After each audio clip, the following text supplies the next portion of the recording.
Olli Akri Toukolammesiniltä morjesta. Tervetuloa Western DTV6 karjavaunun esittelyyn. Tämä karjavaunu on tarkoitettu 11-12 naudan kuljettamiseen, esimerkiksi navettojen väliltä tai sitten kesäaikaan laitumien välillä. Mutta yksi tärkeä juttu, mikä siitä voidaan käyttää myöskin on että sitä käytetään siirrettävänä lastaustilana, eli laitetaan siihen teurasautoa varten tai vasikkavälitysautoa varten valmiiksi eläimet, jolloin ne saadaan näppärästi sitten ilman tautiriskiä lastattua tonne teurasautoon. Tässä on hydraulinen alusta, eli yksiakselinen ja kaksitoimisella sylinterillä nousee ylös alas tämä pohja. Eli silloin kun se on tuossa traktorin perässä, niin tämä pohja menee ihan maata vasten, jolloin nauralle jää hyvin pieni kynnys, eli siinä on noin 20 sentin nousu ainoastaan siitä, mikä tekee nauralle sen nousemisen helpoksi. Miksi sitten kaksitoiminen sylinteri, niin se näkyy tässä yläasennossa erityisen hyvin, eli täällä on sylinteri yläasennossa, niin se on kiinni, eli tätä vartta ei täältä näy, jolloin ehkäistään sitä, että sinne ei tule sitten mitään kiveniskeymiä siirtoajon aikana.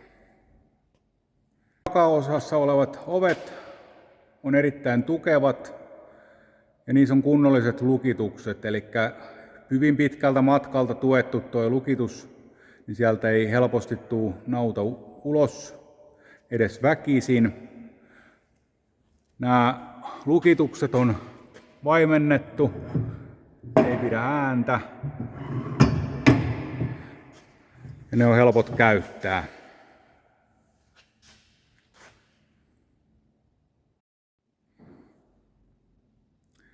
Nämä takaovet saadaan täältä täysin auki.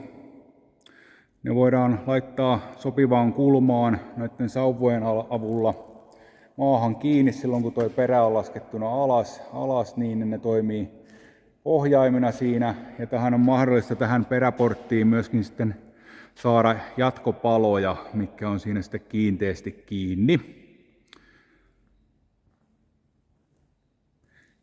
Silloin tosiaan, kun tämä perä on laskettuna alas, niin tämä on erittäin helppo nauralle nousta toi porras. Ja täällä pohjassahan, niin kuin näkyy, niin on tämä kokomittainen varsimatto, mikä on sitten aika lailla pitävä ja turvallinen alusta kaikkina vuoden aikoina.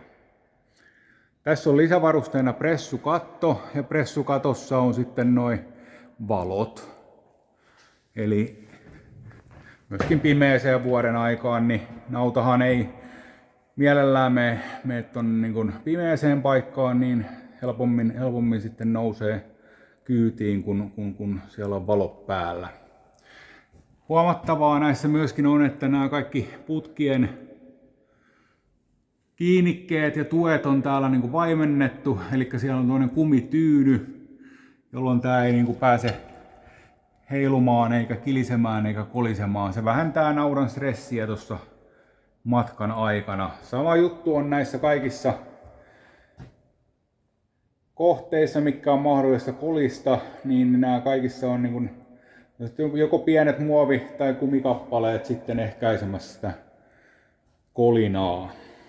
Tämä Westernin jakoportti tähän lokasuojien väliin on erinomainen, helppo ja yksinkertainen käyttää. Se saadaan kunnolla lukittua tonne sivulle, kun työnnetään tonne etupäähän, esimerkiksi emolehmät sinne, ja sitten tähän takaosaan voidaan ottaa noin vasikat.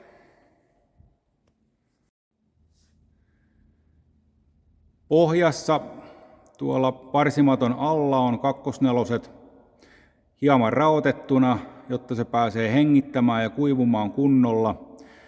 Kestopuuta tietysti noin kakkosneloset, eli se on pitkäikäinen ratkaisu. Ja se, miksi siellä on noin kakkosneloset on, niin se on hieman joustavampi materiaali tietysti kuin metalli. Ja se lisää sitä matkustusmukavuutta edelleen siellä naudalla. Täällä edessä on työturvallisuuden kannalta tärkeä ovi, eli täältä pääsee ihminen tarvittaessa kulkemaan sisään ja ulos. Jos tarvitsee mennä täältä näin, ettei tarvitse mennä tuolta lehmien välistä, vaan pystyy ajamaan niitä täältä edestä tuonne taaksepäin siinä kohtaa, kun pitää karja saada ulos. Tila on jaeteltu tuosta lokasuojien etupuolelta niin, että takaosassa on 1/3 tilasta ja etuosassa 2/3 tilasta. Ja edelleen näissä niin kuin esimerkiksi emolehmäsiirroissa, niin emot on helppo laittaa sinne kärkeen, ne vähän helpommin yleensä lastaantuu ja vasikat tulee sitten yleensä emojen perässä tohon noin ja silloin vältetään sitten, että jos tulee jotain ongelmatilanteita siellä matkan aikana, niin ne vasikat ei sitten jäisi emojen tallaamiksi. Renkaat on 400 R22 puolikkaat, kohtuullisen leveät ja korkeat renkaat, ei hypyytä ihan jokaisessa kuopassa. Näitä Western karjavaunuja on 5 eri pituista mallia. Tämä 6 on 6,5 metriä sisäpituudeltaan oleva kärry ja tosiaan 11-12 naudan kuljettamiseen. Tästä on yksi pienempi malli, siinä sisätilan pituus on ainoastaan 5 metriä. Sitten on DTV7, jossa on 7,5 metrin sisätilan pituus. DTV9, jossa on 9,1 metrin sisätilan pituus. Ja nyt aivan huippu-uutuutena on 2-akselinen DTV12, jossa on jopa 12 metrin sisätila.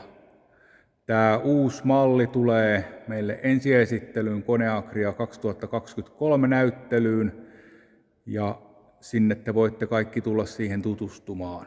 Tervetuloa!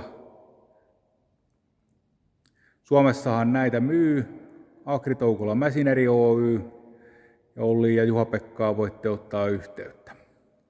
Kiitoksia, moro!